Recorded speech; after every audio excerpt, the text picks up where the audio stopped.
puis je pratique le parcours, ça fait 4 ans. Et le parcours au Québec, ça fait quand même une bonne dizaine d'années que ça existe. C'est des pratiquants qui l'ont ramené de France, en fait, des pratiquants québécois qui l'ont ramené de France pour être sûr d'avoir le sport original, puis de bien le développer de la manière initiale qu'il a été créé. Ça fait c'est ça, une dizaine d'années, puis il y a des pratiquants en tout genre qui pratiquent au Québec. Alors le parcours, c'est quand même un sport qui est accessible à beaucoup de personnes, contrairement à ce qu'on penserait que c'est que pour les athlètes ou autres. Non, c'est vraiment des gens de tous les horizons qui viennent pour s'essayer, pratiquer. Pour trouver des spots où s'entraîner, soit il y a plusieurs manières. Soit on utilise les endroits qu'on connaît déjà, ou dans ce cas-là, on va travailler sur des obstacles qu'on connaît. Sinon, on est toujours en recherche d'obstacles.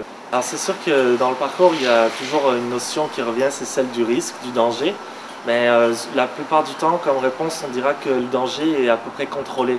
Donc c'est un danger qui est la plupart du temps maîtrisé.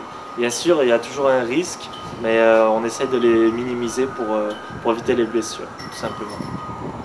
Alors les blessures qui peuvent arriver pendant la pratique, soit c'est des petites égratignures, mais ça c'est normal. Disons qu'il ne faut pas avoir peur de saigner un peu des mains, là, sinon le sport n'est pas pour nous. Par contre, il peut y avoir des plus grosses blessures comme des entorses, etc., dues à de mauvaises réceptions. Mais souvent, c'est à cause qu'il n'y a pas eu assez de réflexion ou de préparation pour un saut. Je ne connais pas de blessure qui soit pas due à un manque d'attention. Alors le sport est accessible à tout le monde, hommes comme femmes. Bien sûr, ça attire plus d'hommes, il y a plus de gars qui pratiquent ça. Alors, pour l'instant, c'est sûr que dans la rue, il n'y a pas forcément beaucoup de monde qui connaît ce sport, mais ça grandit, ça fleurit vraiment de partout, surtout dans les grandes villes, et ça de partout autour du monde. Par contre, pour l'avenir, c'est sûr qu'il va y avoir de plus en plus de pratiquants.